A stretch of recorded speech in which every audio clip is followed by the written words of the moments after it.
مولانا قاری الرحمن جامی صاحب دامت برکاتہ العالیہ استاد الحدیث جامعہ خیر العلوم خیر تامے والی انشاءاللہ حضرت کی بیان سنائیں گے انشاءاللہ۔ آپ حضرات نے جاگنے کا ثبوت دینا ہے۔ نعرہ تکبیر، آواز سے بلند جواب دیجیے۔ نعرہ تکبیر، شان رسالت، شان صحابہ، عصمت اہل بیت، شان اولیاء اللہ، نعرہ تکبیر۔ حضرت جامی صاحب دامت برکاتہ مولانا۔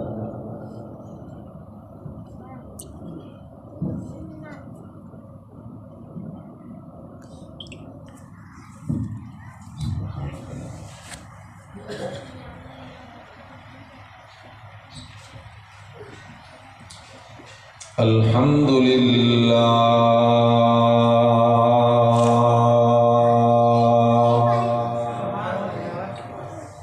الحمدللہ الذی ہدانا الی صراط مستقیم صراط اللہ الذی له ما فی السماوات وما فی الارض وله الحمد وهو علی كل شيء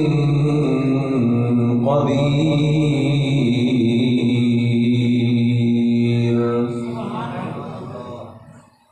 ثم نشهد أنه لا إله إلا الله وحده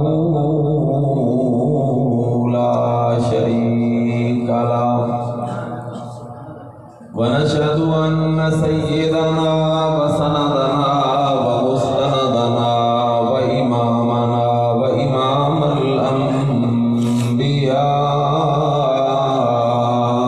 الأنبياء والمرسلين إمامنا وإمام الأنبياء والمرسلين ومولانا محمدا عبده ورسوله أما بعد فأعوذ بالله من الشيطان الرجيم بسم الله الرحمن الرحيم وإذ أخذ الله ميثاق النبيين لما آتيتكم من كتاب وحكمة ثم جاءكم رسول مصدق لما معكم لتؤمنن به ولتنصرنه قال أقررتم وأخذتم على ذلكم إصري قالوا أقررنا قال فاشهدوا وأنا معكم من الشاهدين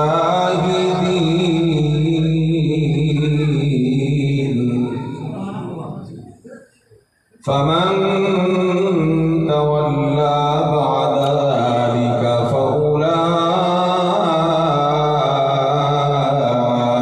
فأولئك هم الفاسقون وقال تعالى في مقام آخر ربنا وابعث فيهم رسولا منهم يتلو عليهم آياتك ويعلمهم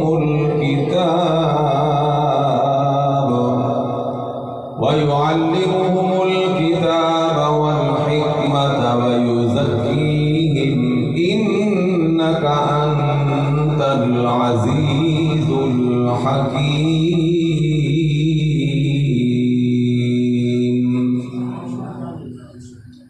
وعن جبير بن مطعم رضي الله تعالى عنه قال سمعت النبي صلى الله عليه وسلم يقول إن لي أسماء أنا محمد وأنا أحمد وأنا الماحي الذي يمحو الله بي الكفر وأنا الحاشر الذي يحشر الناس على قدمي وأنا العاقب والعاقب الذي ليس بعده نبي. وعن أبي هريرة رضي الله تعالى عنه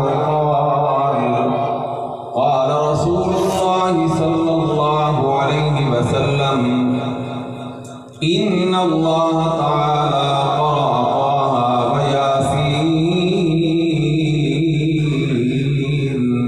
قبل أن يخلق السماوات والأرض ب1000 عام. فلما سمعت الملائكة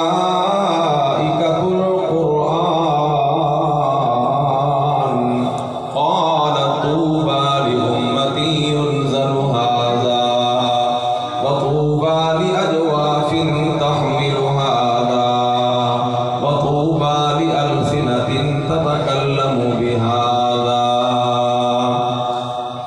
أو كما قال النبي صلى الله عليه وسلم.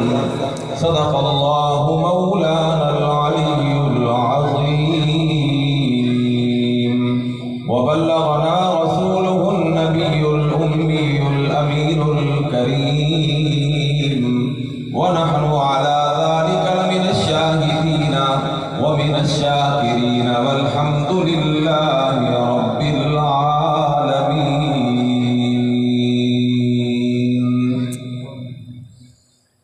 یہ جلوہ حق سبحان اللہ، یہ نور ہدایت کیا کہنا. یہ جلوہ حق سبحان اللہ، یہ نور ہدایت کیا کہنا. کہ جبرائیل بھی ہے شیدا ان پہ، یہ شان نبوت کیا کہنا. جس دل میں ہو پرتوے کرسی و عرش اس دل کی بلندی، صلی علی. جس سینے میں قرآن اترا ہو اس سینے کی عظمت کیا کہنا. رسول مجتبیٰ کہیے، محمد مصطفیٰ کہیے، خدا کے بعد بس وہ ہے، پھر اس کے بعد کیا کہیے. کہا ہے کس نے کہ امام الانبیاء نہ کہو. کہا ہے کس نے کہ سرتاج اولیاء نہ کہو. یہی ہے فلسفہ انما انا بشر کا. خدا کے بعد سبھی کچھ کہو مگر خدا نہ کہو. شریعت کا ہے یہ اسرار، شریعت کا ہے یہ اسرار کہ ختم الانبیاء کہیے. شریعت کا ہے یہ اسرار کہ ختم الانبیاء کہیے. محبت کا تقاضا ہے کہ محبوب خدا کہیے. جب ان کا ذکر ہو دنیا سراپا گوش بن جائے. جب ان کا نام آئے مرحبا صلی علی کہیے. تمام حضرات سوال کے لیے سے آواز بلند نماز بلند شریف تلاوت فرمائیں. اللهم صل على محمد وعلى آل محمد كما صليت على إبراهيم وعلى آل إبراهيم إنك حميد مجيد اللهم بارك على محمد وعلى آل محمد كما باركت على إبراهيم وعلى آل إبراهيم إنك حميد مجيد. گرامی قدر واجب الاحترام سامعین کرام، بالخصوص حضرات علماء کرام، نہایت ہی معزز محترم دوستوں، بزرگوں اور بھائیوں، آج پہلی مرتبہ آپ کے اس دینی ادارہ مدرسہ عربیہ کنز العلوم گڑھا بوڑ میں برادر مکرم حضرت اقدس مولانا فدا حسین صاحب کی پرخلوص دعوت پر اور ثناخوان رسول شاعر اسلام جناب مولانا قاری عبدل صاحب معاویہ، ان کی وساطت سے اللہ تعالیٰ نے آپ دوستوں سے ربیع الاول کے برکت اور رحمت اور اللہ کے نبی کی ولادت والے مہینے میں آپ دوستوں سے ملاقات کا شرف نصیب فرمایا. دعا گو ہوں کہ اللہ رب العالمین مجھ عاجز کی یہ حاضری اپنی بارگاہ میں قبول و منظور فرمائے. جمعہ کا وقت اتنا مختصر ہوتا ہے، مجھے اس کا پورا احساس ہے. اس بات کو مد نظر رکھتے ہوئے میں انشاءاللہ آمنہ کے لال محبوب رب ذوالجلال جناب محمد الرسول اللہ صلی اللہ علیہ وسلم کا رحمت بھرا تذکرہ کرنا چاہتا ہوں. دعا ہے کہ اللہ ہمیں اپنے نبی پاک علیہ السلام کے ثنا خوانوں میں شامل فرمائے. لیکن بات کو شروع کرنے سے پہلے میں یہ بھی آپ کی خدمت میں عرض کر دوں کہ ذکر رسول بغیر قرآن کے جچتا بھی نہیں، سجتا بھی نہیں. ذکر رسول ہو اور پھر ساتھ قرآن کی روشنی میں ہو، اصل ذکر رسول وہ ہے. اور میری دنیا کی زندگی کی سب سے بڑی چاہت یہی ہے کہ اللہ رب العالمین مجھے کچھ اور دے نہ دے، لیکن کبھی مجھے اپنے محبوب کے تذکرے سے اور قرآن سے محروم نہ کرے. اگر اللہ رب العالمین اپنے محبوب کے تذکرے اور قرآن سے ہمیں مالا مال کر دے، میں سمجھتا ہوں کہ انسان کی کامیابی کے لیے بہت بڑی ضمانت ہے. میں بات یہاں سے شروع کرتا ہوں کہ اللہ رب العالمین نے عالم ارواح میں روحوں کو جمع فرما کر سب سے پہلے تو اللہ نے اپنی ربوبیت کا اقرار لیا کہ الست بربکم، کیا تمہارا رب نہیں ہوں؟ تو سب روحوں نے جواب دیا بلا، اللہ کیوں نہیں، آپ ہمارے رب ہیں. آپ بھی بولیں کہ ہمارا رب کون ہے؟ بلند آواز سے ہمارا رب کون ہے؟ اللہ. اللہ ہمیں اسی پر استقامت، اسی پر زندگی، اسی پر اللہ ہمیں موت نصیب فرمائے. اس کے بعد بخاری مسلم کی روایت کے مطابق اللہ رب العالمین نے صرف انبیاء اور رسولوں کو الگ ایک جگہ جمع فرمایا اور ان سے اللہ رب العالمین نے ایک اور وعدہ لیا.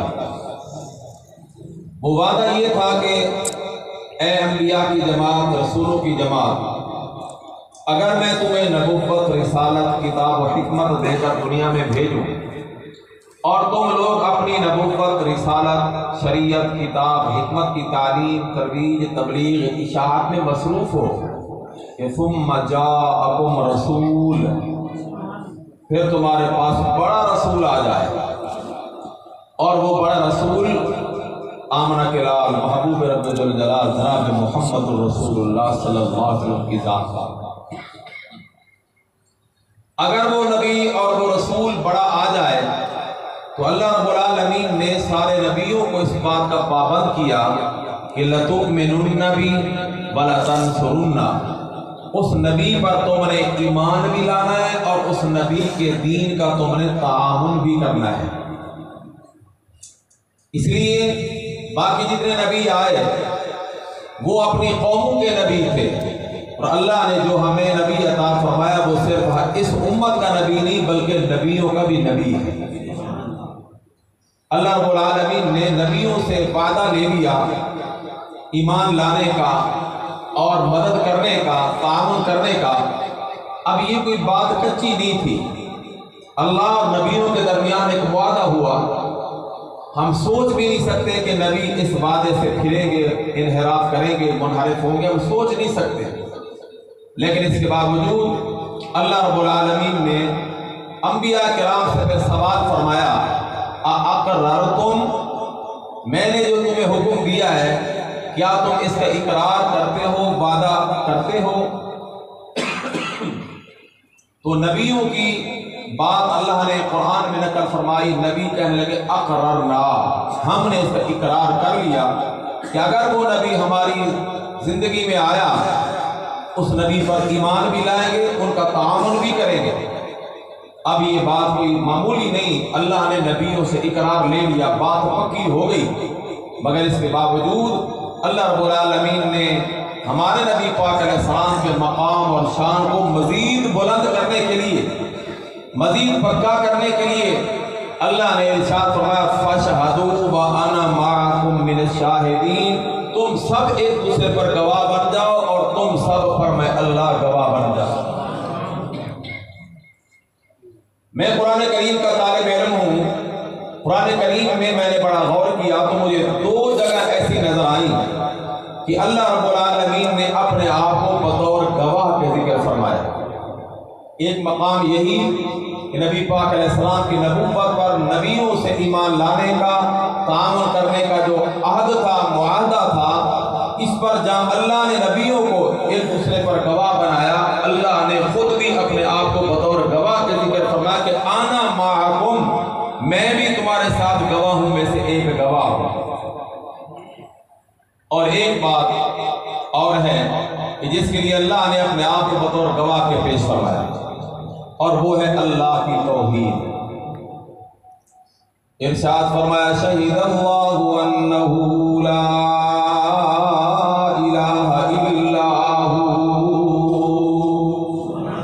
شہید اللہ انہ لا الہ الا ہو، اللہ نے اس بات کی گواہی دی، اللہ نے اس بات کی گواہی دی کہ اس کے سوا کوئی معبود نہیں، اللہ نے اس بات کی گواہی دی کہ اس کے سوا کوئی مسجود نہیں، اللہ نے خود اس بات کی گواہی دی کہ اس کے سوا کوئی مشکل کشا و حاجت روا نہیں۔ شہید اللہ انہ لا الہ الا ہو والملائکۃ واولو العلم قائما بالقسط لا الہ الا هو العزیز الحکیم۔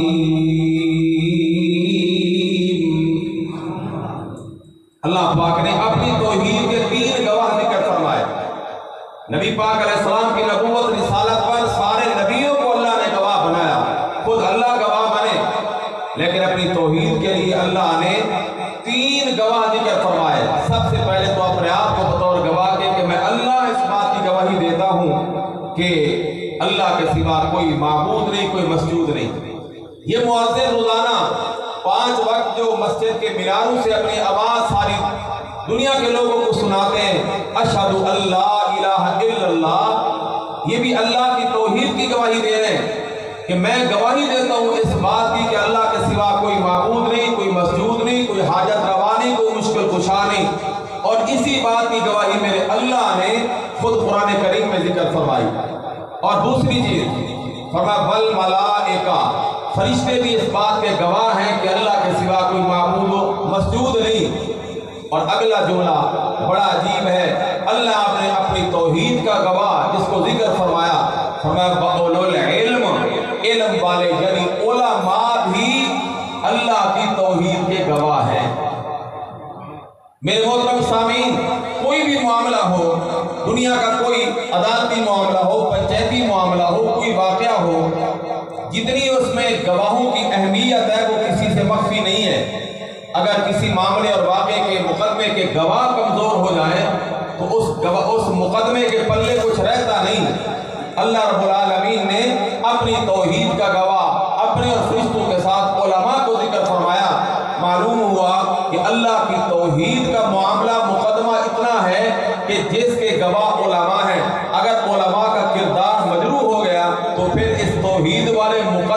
پلے کیا رہے گا؟ اگر اللہ کی توحید کو دنیا میں باقی رکھنا تو پھر علماء کا احترام بھی کرنا ہوگا۔ اللہ ہمیں اپنے علماء کی قدر نصیب فرمائے، اور علماء کی اللہ کیا بڑی قدر ہے۔ نبی پاک علیہ السلام نے علماء کا بڑا مقام بتایا۔ ہمارے مدارس دینیہ میں ایک کتاب پڑھائی جاتی ہے مسند امام اعظم، امام ابو حنیفہ رحمۃ اللہ علیہ، جن کے ہم سارے پیروکار ہیں، خواہ وہ دیوبندی ہو کوئی بریلوی ہو، ہم سارے امام اعظم ابو حنیفہ رحمہ اللہ کے پیروکار، ان کے مقلد ہیں۔ انہوں نے حدیث پاک کی کتاب لکھی، اس کا نام ہے مسند امام اعظم۔ جب تک کوئی وہ کتاب نہ پڑھے عالم نہیں بن سکتا۔ اس کتاب میں ایک حدیث ہے، عبداللہ بن مسعود رضی اللہ تعالیٰ عنہ فرماتے ہیں، نبی علیہ السلام نے ارشاد فرمایا، یجمع اللہ العلماء یوم القیامہ، اللہ رب العالمین قیامت کے دن علماء کرام کو جمع کرے گا، اور پھر اللہ فرمائے گے، انی لم اجعل حکمتی فی قلوبکم الا وانا اریدکم الخیر، اذهبوا الى الجنہ قد غفرت لکم علی ما کان منکم۔ اللہ تعالیٰ علماء کرام کو میدان قیامت میں جمع کر کے فرمائے گا، وہ علماء کی جماعت، میں نے تمہارے دلوں میں اپنا علم اور حکمت و بصیرت اس لیے بھی جمع کیا تھا کہ آج اربوں خربوں نبیوں ولیوں کے سامنے میں اللہ تمہیں ذلیل اور رسوا کروں، بلکہ میں نے تمہارے سینوں میں اپنا علم اس لیے رکھا تھا، آج میں تمہاری عزت افزائی کرنا چاہتا ہوں، تم جیسے کیسے ہو میں نے تم سب کو معاف کر دیا، سارے جاؤ جنت میں داخل ہو جاؤ۔ مسند اعظم کی، امام اعظم کی میں حدیث عرض کر رہا ہوں، حوالہ دکھانے کا میں ذمہ دار ہوں۔ اللہ کے محبوب فرما رہے علماء کو اللہ فرمائیں گے تم جیسے کیسے بھی ہو جاؤ جنت میں داخل ہو جاؤ۔ اللہ ہمیں اپنے علماء کی قدر کی توفیق نصیب فرمائے۔ میں عرض کر رہا تھا کہ اللہ رب العالمین نے اپنی توحید کا گواہ علماء کرام کو بنایا، اور جہاں ایک وظیفہ بھی میں عرض کر دوں، ایک حدیث میں آیا کہ اگر بندہ رات کو سوتے وقت یہ آیت کریمہ تلاوت کر لے، شہید اللہ انہ لا الہ الا ہو، تیسرے پارے میں، تیسرا پارہ جہاں نصف ختم ہو رہا ہے، آل عمران کے دوسرے رکوع میں اللہ کے محبوب نے ارشاد فرمایا، جو بندہ رات کو سوتے وقت یہ آیت پڑھ لے اور اس کے بعد کہے اشہد بما شہید اللہ واستودع اللہ ہذہ الشہادہ، میں بھی اسی بات کی گواہی دیتا ہوں جس کی اللہ نے گواہی دی۔ اللہ نے کیا گواہی دی؟ لا الہ الا ہو، اللہ کے سوا کوئی معبود و مسجود نہیں۔ بندہ کہ میں بھی اسی بات کی گواہی دیتا ہوں جس کی اللہ نے گواہی دی، یعنی اللہ کو میں اکیلا مانتا ہوں، اور پھر کہے واستودع اللہ ہذہ الشہادہ، میں یہ گواہی اپنے اللہ کے پاس امانت رکھواتا ہوں۔ عربی میں اگر نہیں آتا تو چلو یہ آیت پڑھنے کے بعد بندہ یوں کہے کہ جس بات کی گواہی اللہ نے دی میں بھی اسی بات کی گواہی دیتا ہوں، اور اپنی یہ گواہی میں اللہ کے پاس امانت رکھواتا ہوں۔ اللہ کے محبوب نے ارشاد فرمایا، جب قیامت کا دن ہوگا اللہ رب العالمین اس بندے کو بلائیں گے اور فرمائیں گے، فرشتوں اس بندے کی میرے پاس ایک امانت ہے، اس امانت کا حق یہ ہے، میری ذمہ داری تھی کہ میں اس کی وہ گواہی کی امانت اس کو واپس کر دوں کہ مجھے یہ ایک مانتا تھا، میری توحید کا قائل تھا۔ فرشتوں اس امانت کی ادائیگی کا حق یہ ہے کہ میرے بندے کو جنت کا داخلہ دے۔ جو بندہ رات کو یہ آیت پڑھ کے اور یہ جملہ کہہ دے، انشاءاللہ قیامت کے دن اللہ کی ذمہ داری سے بندہ جنت میں داخل ہو جائے گا۔ اللہ ہمیں اس پر عمل کی توفیق عطا فرمائے۔ میں عرض کر رہا تھا کہ اللہ نے اپنے سارے نبیوں سے وعدہ لینے کے بعد، ان سے اقرار لینے کے بعد گواہ بنایا، اور پھر کسی پر بس نہیں، اللہ نے مسئلے کو مزید مضبوط فرمایا اور ارشاد فرمایا من تولی بعد ذلک فاولئک هم الفاسقون۔ اللہ فرماتے ہو نبیوں تم نے وعدہ بھی کر لیا، اقرار بھی کر دیا، گواہ بھی بن گئے، اگلا جملہ بھی سنو، اللہ فرماتے اب تم میں سے کوئی نبی اگر اس وعدے سے منحرف ہو گیا، پھر وہ نبی نہیں ہوگا بلکہ فاسق فاجر ہوگا۔ جو فاسق فاجر ہوتا ہے وہ اللہ کا نبی نہیں ہوتا۔ میں قرآن کریم میں بڑا حیران ہوا، اللہ رب العالمین نے اتنا بڑا سخت لہجہ استعمال فرمایا انبیاء کے ساتھ، کس لیے؟ اس لیے کہ تیرے میرے پیغمبر حضرت محمد الرسول اللہ کی نبوت رسالت کو اللہ نے سب سے منوانا تھا، اس لیے اللہ نے یہ لہجہ استعمال فرمایا۔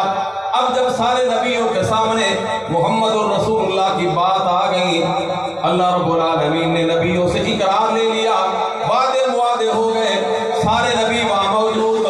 اللہ کے خلیل پیغمبر حضرت ابراہیم علیہ السلام کے دل میں یہ آرزو پیدا ہوئی، اللہ اگر یہ گوہر اور یہ یکتا مورتی اگر میری اولاد میں بھیج دے اور وہ محمد میری اولاد میں سے آ جائے، اللہ میرا سر فخر سے تمام نبیوں میں بلند ہو جائے گا کہ محمد میرا بیٹا کہلائے گا، میں ابراہیم محمد الرسول اللہ کا دادا کہلاؤں گا۔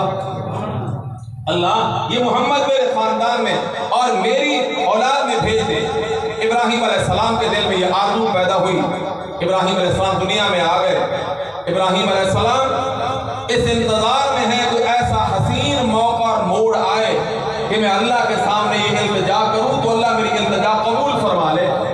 اس لیے کہ دعا کی قبولیت کے لیے موقع کی مناسبت کی موزونیت بہت اہم ہے۔ ابراہیم علیہ السلام اس موقع کے انتظار میں تھے کوئی حسین موقع آئے، اللہ سے مانگو شرف قبولیت پا جائے۔ ابراہیم سے اللہ نے کئی امتحان لیے، قرآن کریم میں سب کا ذکر آیا۔ آخر ایک وقت آیا کہ اللہ رب العالمین نے ابراہیم علیہ السلام کو فرمایا، ابراہیم جی اللہ فرمایا اپنے بیٹے اسماعیل کے ساتھ مل کر کے بین الاقوامی رشد و ہدایت کا مرکز بیت اللہ شریف کی تعمیر کرو، جو طوفان نوح میں زمین دوز ہو گیا تھا۔ ابراہیم علیہ السلام نے 5 پہاڑوں کے پتھر جمع کیے اور پھر بیٹے کی معاونت سے مل کر اللہ کے گھر کی تعمیر شروع کی۔ وہ ادائیں اللہ کو اتنی پسند آئی دونوں پیغمبروں کی، یہ بیت اللہ کی تعمیر کرتے گئے، اللہ ان کی تعمیر کو قیامت تک قرآن بناتا گیا۔ فرمایا وَإِذْ يَرْفَعُ إِبْرَاهِيمُ الْقَوَاعِدَ مِنَ الْبَيْتِ وَإِسْمَاعِيلُ رَبَّنَا تَقَبَّلْ مِنَّا إِنَّكَ أَنْتَ السَّمِيعُ الْعَلِيمُ۔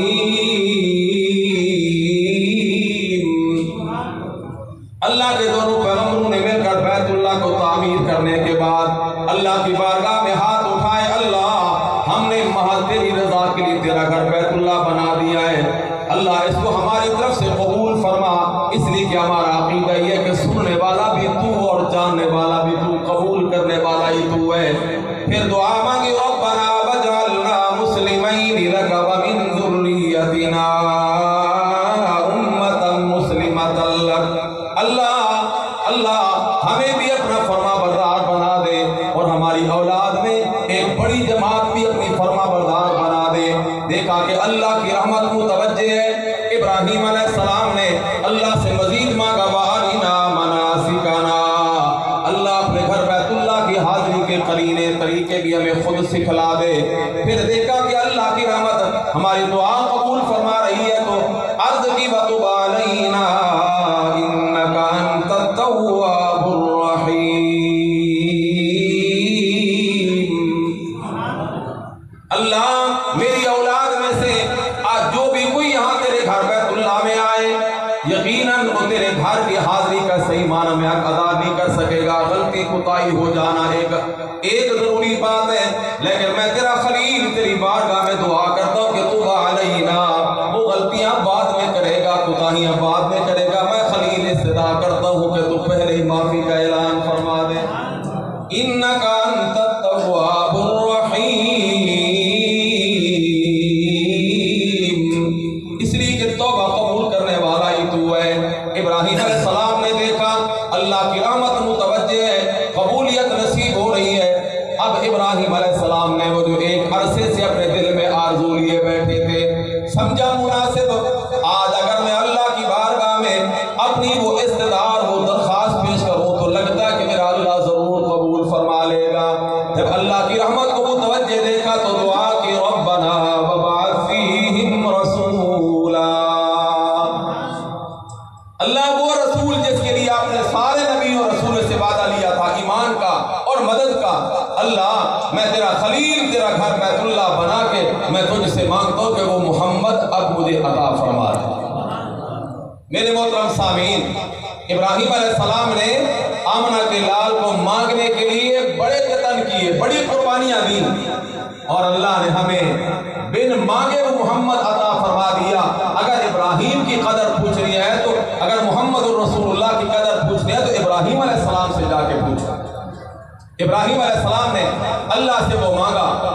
اور پھر میں یہاں ایک بات اور عرض کروں. ابراہیم علیہ السلام نے بیت اللہ کی تعمیر کر کے اللہ سے آمنہ کے لال کی رحمت مانگی. اور پھر ایک وقت آیا آمنہ کے لال نے بیت اللہ کا غلاف پکڑ کر کے اللہ سے عمر بن خطاب کی غیرت مانگی. اور پھر عجیب اتفاق یہ ہے کہ جس کو ابراہیم علیہ السلام نے مانگا وہ کئی ہزار سال بعد مسند پہ آیا. علماء نے لکھا ہے کہ ابراہیم علیہ السلام اور ہمارے نبی علیہ السلام کے درمیان تقریباً 4000 سال کا فاصلہ ہے. 4000 نبی آئے, کم و بیش 4000 سال کا فاصلہ. لیکن آمنہ کے لال نے بیت اللہ کا غلاف پکڑ کے رات کو جس عمر کو مانگا ہے, صبح ہونے سے پہلے عمر روتا ہوں محمد کے قدموں میں حاضر ہو گیا. اور پھر ایک بات اور, قرآن کریم میں اللہ رب العالمین نے ایک اور پیغمبر کے بارے میں بھی ذکر فرمایا کہ پیغمبر نے اللہ سے سوال کیا, اور وہ پیغمبر ابراہیم علیہ السلام نہیں بلکہ موسیٰ کلیم اللہ علیہ السلام ہے. اللہ نے موسیٰ علیہ السلام کو فرعونیت کے مقابلے میں بھیجا. فَمَا اِذْهَبْ إِلَىٰ فِرْعَوْنَ إِنَّهُ طَغَىٰ. میرا موسیٰ کلیم ذرا فرعون کے پاس جائیے, اس کا دماغ خراب ہو گیا ہے, ذرا میری توحید کس جا کر اس کو سبق پڑھائیے. حضرت موسیٰ علیہ السلام نے اللہ رب العالمین کی بارگاہ میں عرض کی, الہ العالمین میں جاتا تو ہوں لیکن میری استدعا ہے. اللہ نے فرمایا کیا؟ فرمایا رب اشرح لی صدری ویسر لی امری واحلل عقدۃ من لسانی یفقهوا قولی. اس کے بعد اصل درخواست جو تھی وہ پیش فرمائی, فَمَا بَجْعَلْ لِي وَزِيرًا مِّنْ أَهْلِي ہارون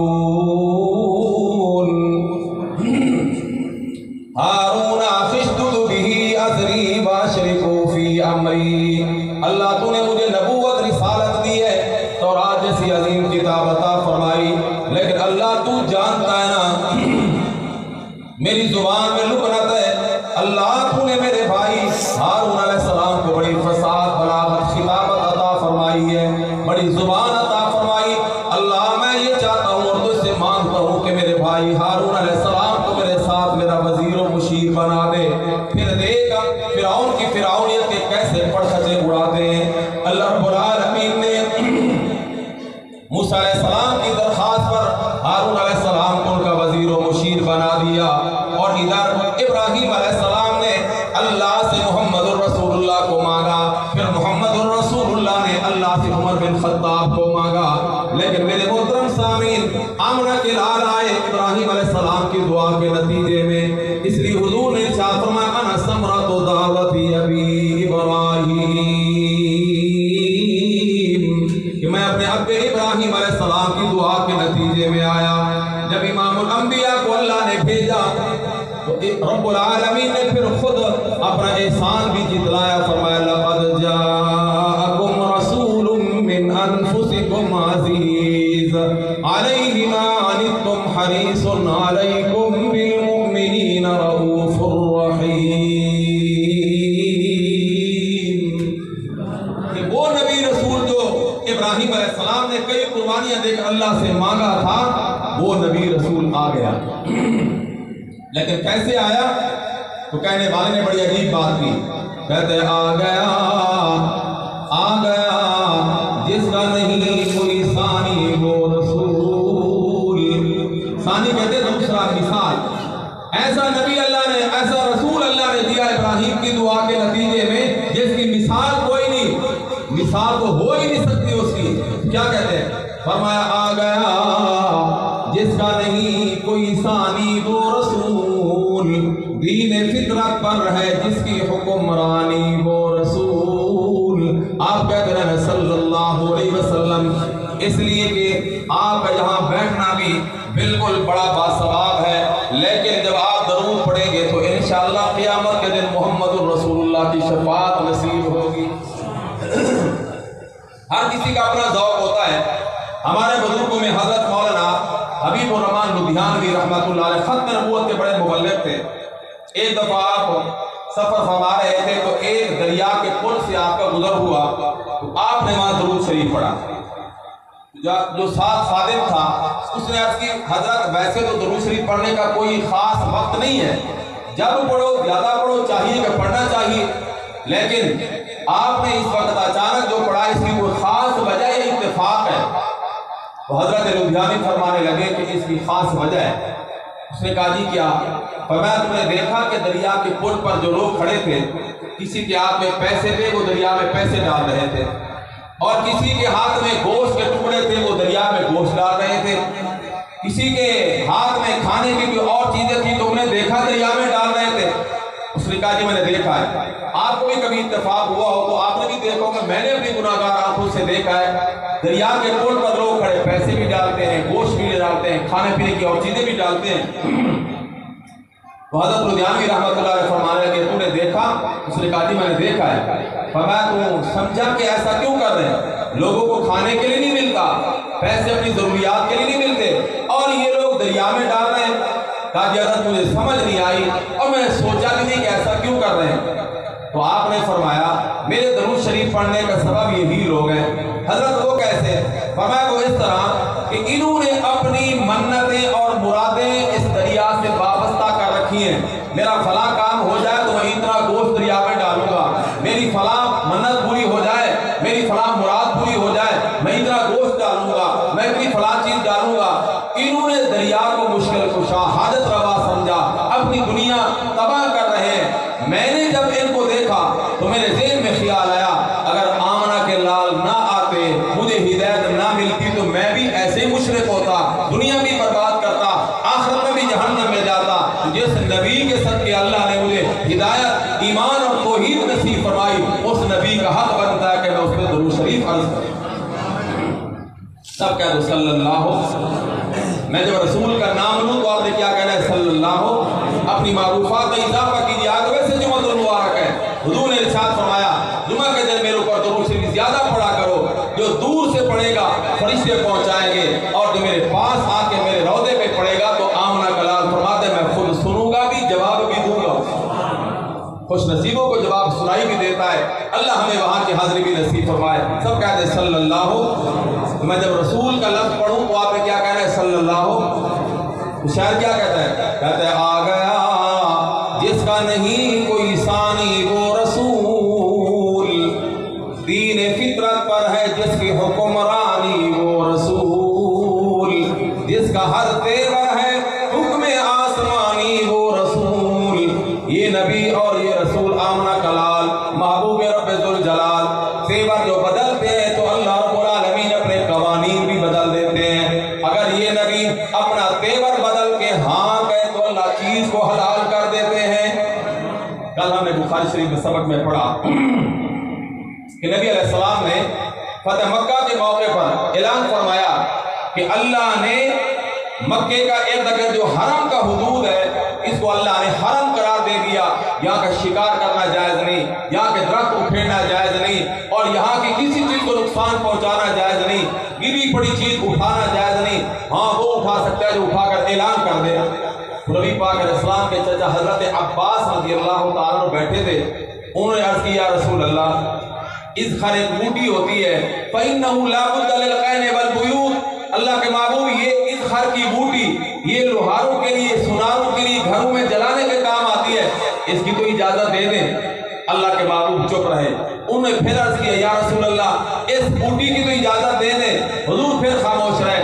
تیسری مرتبہ جب اس صحابی حضرت عباس حضور کے چچے نے سوال کیا تو اللہ کے محبوب نے فرمایا چلو یہ گھروں کے لیے بھی اس کا استعمال جائز اور لوہاروں کے لیے بھی جائز، سناروں کے لیے بھی جائز۔ حالانکہ حضور پہلے فرما چکے تھے کہ اس کو اکھیڑنا جائز نہیں، لیکن حضور نے اب ہاں کہہ دی تو اللہ نے اس بوٹی کو قیامت تک کے لیے ان لوگوں کے لیے حلال اور جائز قرار دے دیا۔ یہ ہمارے نبی کی شان ہے، یحل لهم الطیبات، قرآن میں اللہ نے بیان کیا۔ تو شاید کیا کہتا ہے؟ کہتا ہے جس کا ہر تیور ہے حکم آسمانی وہ رسول۔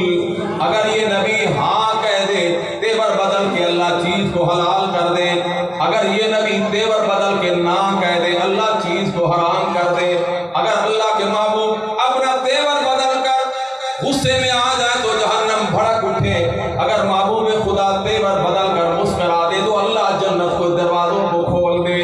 اگر یہ نبی ایک قدم عرش معلا پہ نظر آئے. تو کہنے والا کیا کہتا ہے؟ جس کا ہر زیور ہے حکم آسمانی وہ رسول، جس کی ایک ایک سانس ہے قانون الہی وہ رسول، زندگی بھر جو رہا بن کر سپاہی وہ رسول، جس نے موت کو بنایا زندگانی وہ رسول. کہ جو اللہ کے محبوب کے راستے پہ چلتا ہوا فوت ہو جائے، شہید ہو جائے، اللہ اس کو ہمیشہ کے لیے زندہ فرما دیتے ہیں. اللہ فرماتے اس کو مردہ بھی نہ کہو، اس کو میں جو زندہ کہہ رہا ہوں تمہیں مردہ کہنے کی بھی اجازت نہیں دیتا. یہ آمنہ کے لال کی برکتیں ہیں نا. تو میں اس کہہ رہا تھا کہ ابراہیم علیہ السلام نے اللہ سے مانگا تو رب العالمین نے فرمایا کہ ہم نے وہ نبی رسول آپ کو دے دیا. اب آخری بات میں آپ کی خدمت میں عرض کرنا چاہتا ہوں وہ یہ ہے، ابراہیم علیہ السلام نے جو وہ نبی رسول اللہ سے مانگا اس کی 4 صفتیں اور 4 کام ذکر کیے کہ وہ نبی دنیا میں آ کر یہ 4 کام کرے.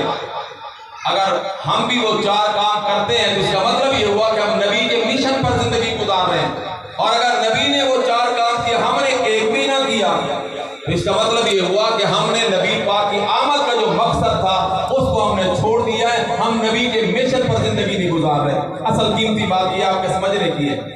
ابراہیم علیہ السلام نے دعا کی اللہ وہ نبی رسول ایسا ہو کہ یتلو علیہم آیاتک ویعلمہم الکتاب والحکمہ ویزکیہم انک انت العزیز الحکیم. اللہ وہ تیرا نبی رسول آئے آ کر پہلا کام یہ ہے کہ یتلو علیہم آیاتک، وہ تیری آیات کی یعنی قرآن کریم کی آ کر تلاوت کرے. پہلا کام کیا؟ یاد رکھیں گے، پہلا کام کیا؟ آیات کی تلاوت. میرے محترم سامعین یہ بات یاد رکھنا کہ قرآن کی تلاوت اور قرآن کی قرات صرف محبوب خدا کا وظیفہ نہیں ہے، صرف محبوب خدا کا وظیفہ نہیں ہے.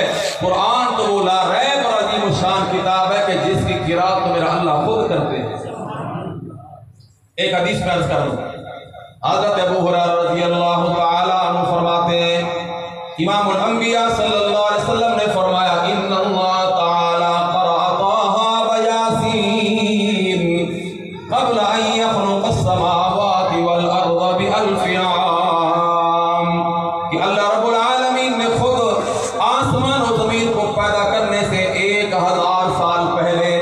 لیکن میرے محترم سامعین جب آسمان زمین نہیں بنے، کائنات کا نظام مرتب نہیں ہوا تو مہینے سال کا کیسے اندازہ ہوگا؟ امام الانبیاء صلی اللہ علیہ وسلم نے فرمایا بہت عرصہ پہلے آسمان و زمین کی تخلیق سے بہت عرصہ پہلے اللہ رب العالمین نے قرآن پاک کی یہ 2 صورتیں سورۃ طٰہٰ اور سورۃ یاسین کی اللہ نے خود قرات فرمائی. علماء کی خدمت میں طالب علم کی حیثیت سے عرض کروں، اللہ کے لیے تلاوت کا لفظ استعمال کرنا جائز نہیں کہ اللہ نے تلاوت کی، اللہ نے قرات فرمائی، اللہ نے پڑھا، کیونکہ تلاوت میں اتباع ہوتی ہے، اللہ کسی کی اتباع نہیں کرتے. تو نبی علیہ السلام نے کیا فرمایا؟ اللہ نے ان 2 صورتوں کو خود پڑھا. اب انسان کوئی نہیں، زمین نہیں بنی، آسمان نہیں بنا، جنات شاید ہوں گے، مگر حدیث میں فرشتوں کا ذکر ہے کہ فرشتوں نے اللہ کی زبانی جب ان 2 صورتوں کی قرات سنی تو کیا کہا؟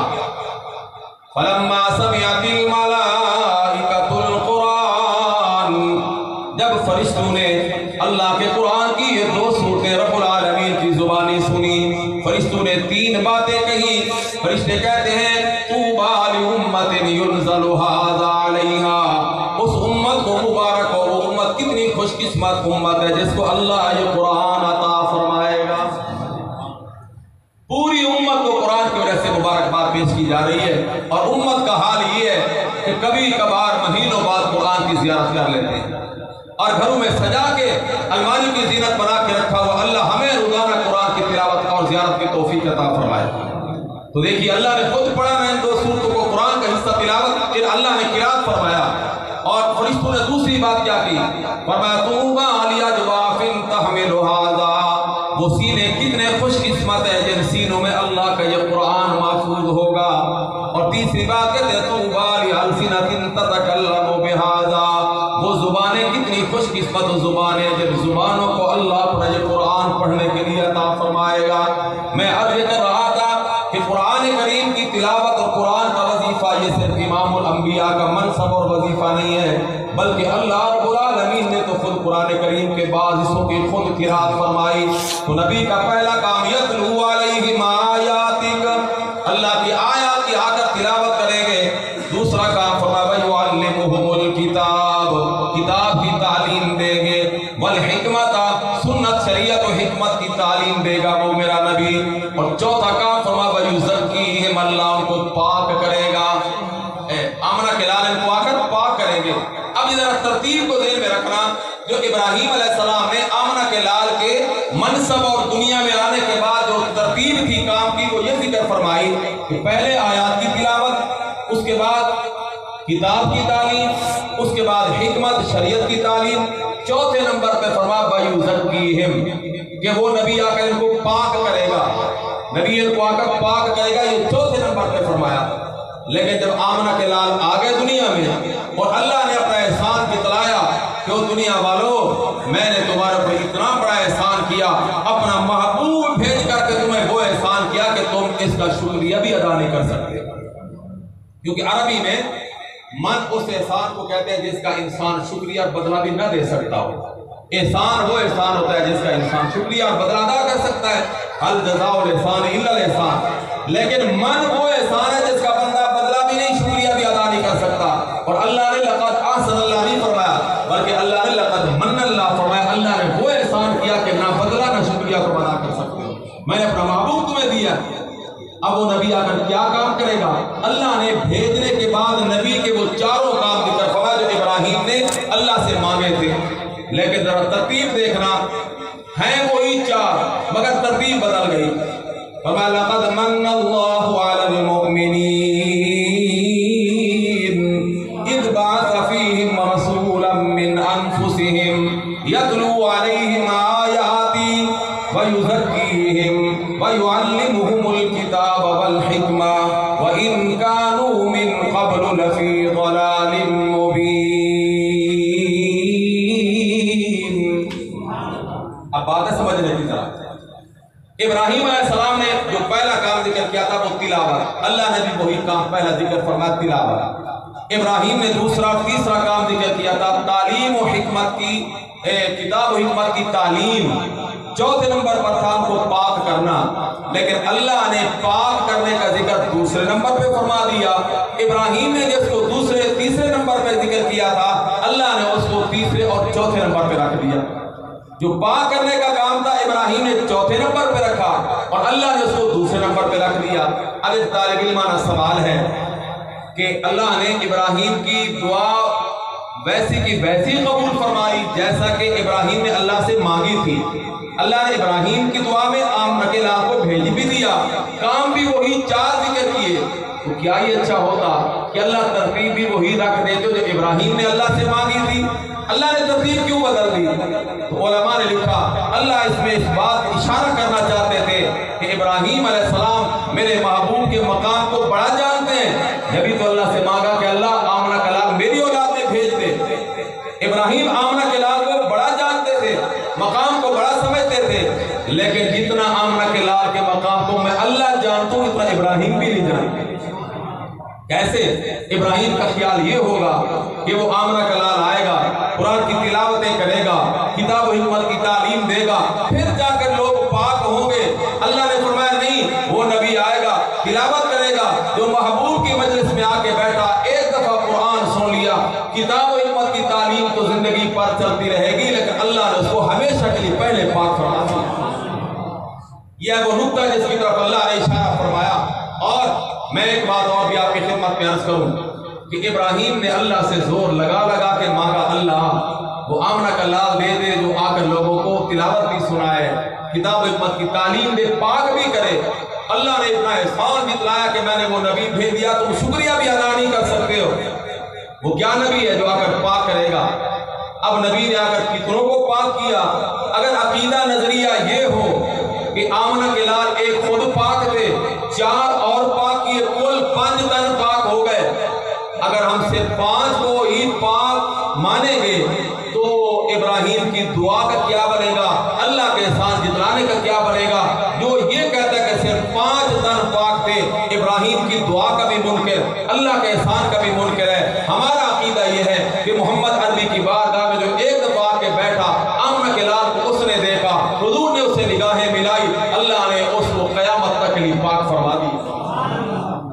ہمارا عقیدہ نظریہ یہ ہے کہ حضور کی مجلس میں جو آ کے بیٹھا اللہ نے اس کو ہمیشہ کے لیے پاک کر دیا. اور کیسا پاک کیا؟ حضور نے خود فرمایا لا تمس النار مسلما رآنی اور من رآنی، جس نے مجھے ایمان کی حالت میں دیکھا اس پر جہنم کی آگ اللہ نے حرام کر دی، وہ تو میرا صحابی ہے. فرمایا جس نے ایمان کی حالت میں میرے صحابی کو دیکھ لیا اللہ نے اس پر بھی جہنم کی آگ کو حرام کر دیا. مشکات شریف کی حدیث میں عرض کر رہا ہوں، اللہ کے محبوب کا فرمان ہے. حضرت جابر اس کے راوی ہیں. تو امام الانبیاء آئے، اس لیے آئے 4 کام: آیات کی تلاوت، کتاب و حکمت کی تعلیم اور پاک کرنا. اگر حضور پاک سرکار دو عالم صلی اللہ علیہ وسلم کے یہ 4 کام ابراہیم نے اللہ سے مانگے، پھر اللہ نے یہی 4 کام حضور کو دے کر دنیا میں بھیجا. کیا خیال ہے حضور کے یہ 4 کام چلنے چاہیے بند ہونے چاہیے؟ جو چاہتے ہیں کہ چلنے چاہیے مگر ہاتھ کھڑا کریں، مجھے پتہ چل جائے کہ سارے چاہتے ہیں حضور کا مشن چلنا چاہیے، سارے چاہتے ہیں نا. اب مجھے آپ بتائیں کہ قرآن پاک کی تلاوت آپ کو کون سناتے ہیں؟ یہ قرآن کے حافظ، قرآن کے قاری علماء، اور علماء قرآن کے حافظ قاری کہاں سے پیدا ہو گئے؟ یونیورسٹیوں سے، سکول کالج سے، کسی دکان سے، کسی فیکٹری سے؟ یقیناً نہیں. قرآن سنانے والے انہی دینی مدارس سے پیدا ہوتے ہیں. کتاب و حکمت کی تعلیم دینے والے دنیا کے کسی ادارے سے نہیں آتے، بلکہ انہی آپ کے دینی مدارس کی یہ پیداوار ہیں.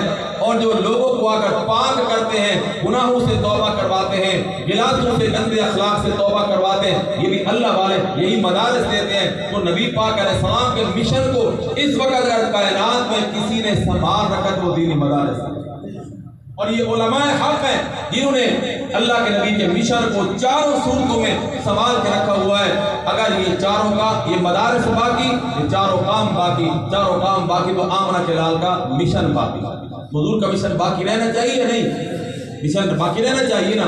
تو اس مشن کے بقا کے لیے دینی مدارس کا بقا ضروری ہے. اس کے لیے میں آپ کی خدمت میں ایک مختصر سی عرض کرتا ہوں. ابھی مجھے مولانا